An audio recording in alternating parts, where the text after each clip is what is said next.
Hello, welcome to the Redmen TV. I'm going to instruct your view of the team. The teams are out. Liverpool, Sevilla tonight in Sevilla. Lloris Karius in goal, Joe Gomez, Dejan Lovren, Ragnar Klavan and Alberto Moreno round out the back five. Jordan Henderson keeps his place. I thought Emre Can would start.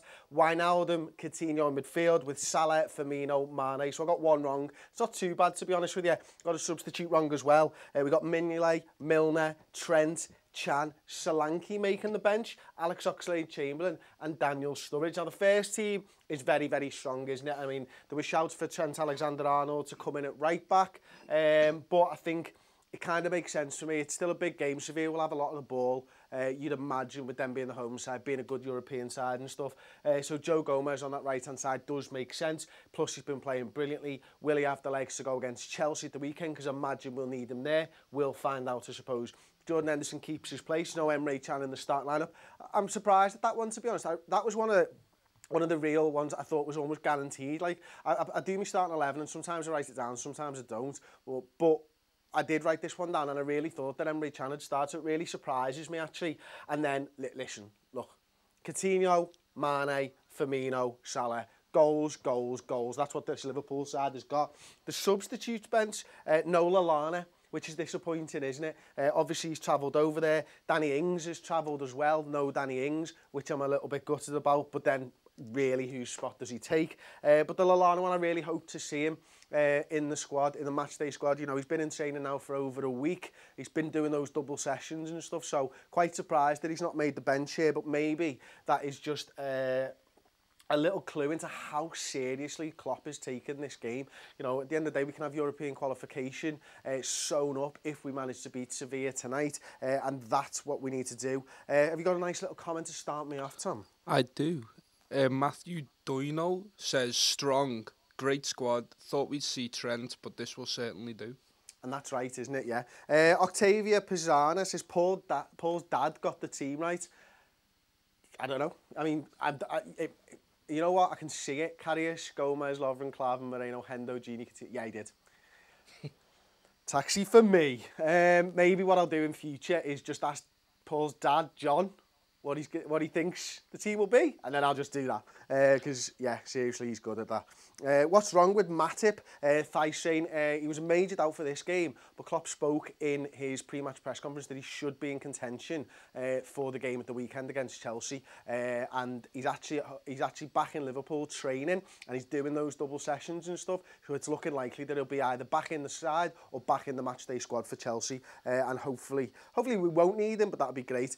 Ross Delaney says, read this out, Christoph. There you go.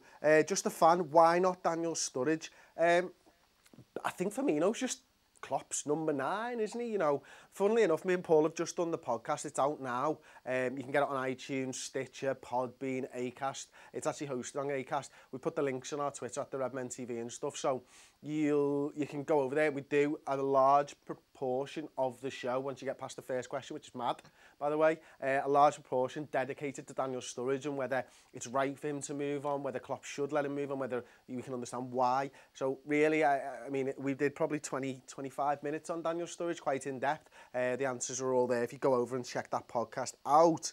Alan Friel says, what a great squad. Like others, a bit gutted there's no Adam on the bench, but sure he'll be ready soon.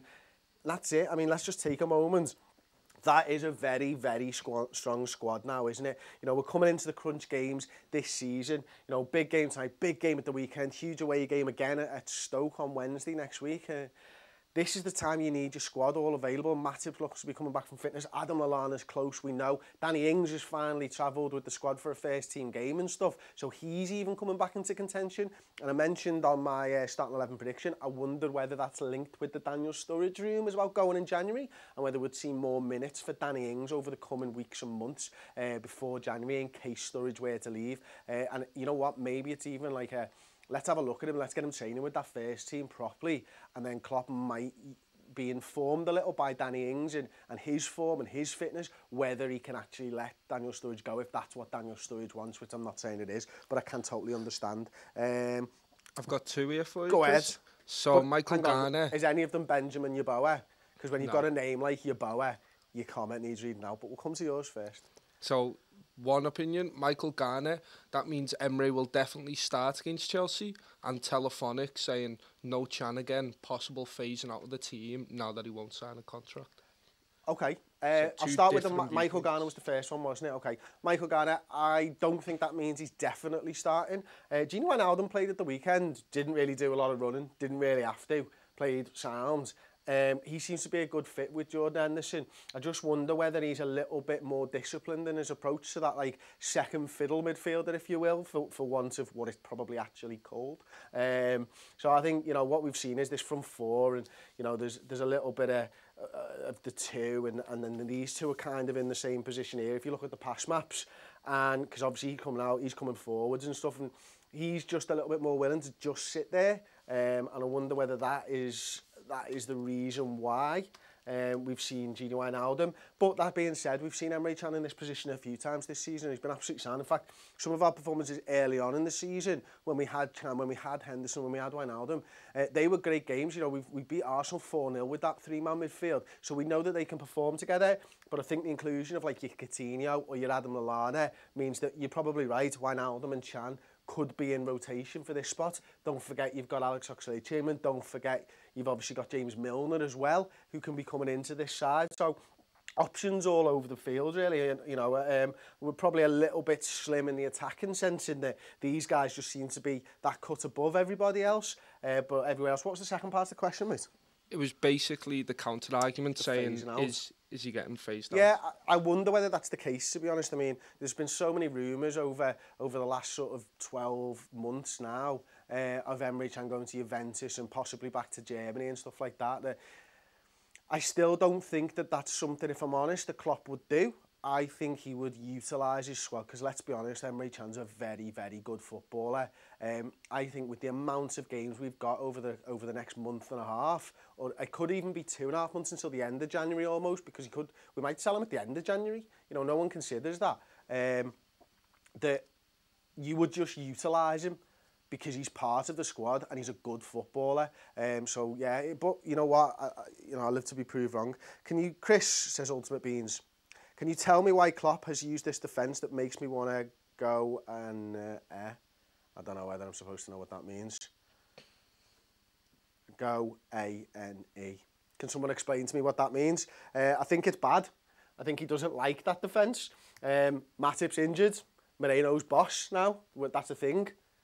It's a mad thing, but it's the thing. And Joe Gomez has been pretty sound as well. I think, you know, right now, that's our first choice defence. And, like... Oh, A&E. Oh, accident, an an emergency. It's that and in an A&E, isn't it? It's that and in an A&E, not an N.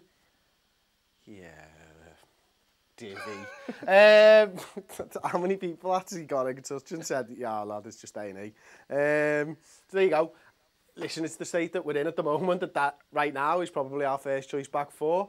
We made our bed in the summer and we've got to lay in that, unfortunately. Reece says accident and emergency. Who's taking pens, says Cameron Patel.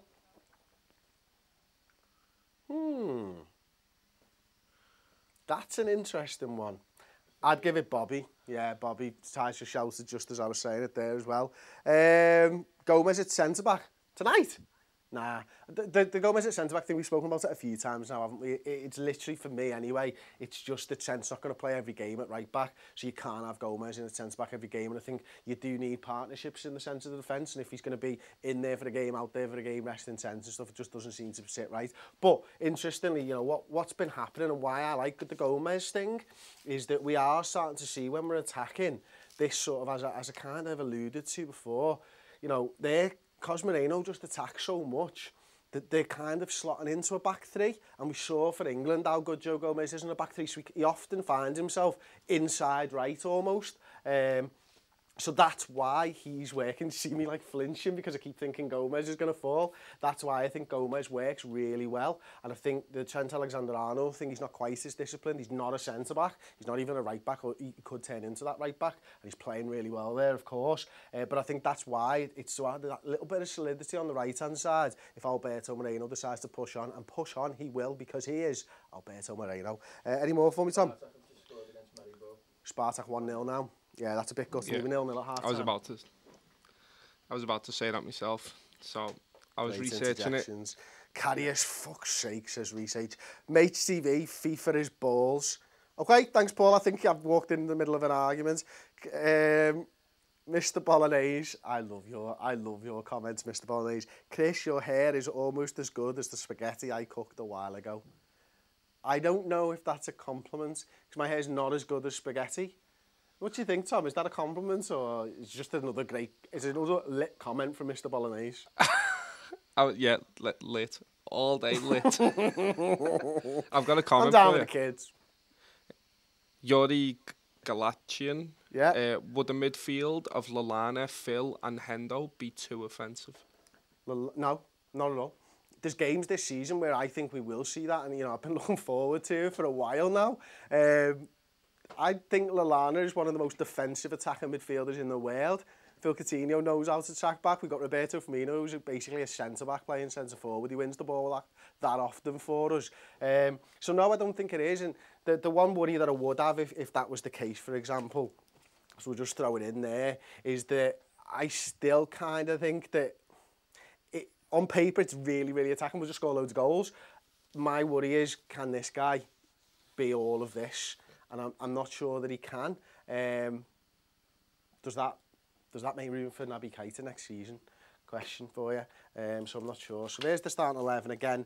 I am going to go after one more comment. Messi to Liverpool confirmed, says Mark Mayan. Well, it's got to be, hasn't it? We started it on the starting 11 prediction. Messi is up for signing pre-contracts in January. Liverpool need to be in that conversation. Fuck the free Van Dijk stuff. Get in Lionel Messi into Liverpool. It's been confirmed by Mark on the YouTube comments of the Redmen TV. So there you go. Thanks very much for the comments. Thanks very much for joining me. Don't forget to check back after the game and stuff. Half-time live as well. We'll be watching from the studio. Unfortunately, we didn't make it over to Seville because the tickets were like rocking or shit. They just didn't exist for us. Thank you very much for watching. Don't forget to subscribe to the YouTube channel, like the video, and see you at half-time. Fingers crossed, Liverpool will be up by 7 at half-time.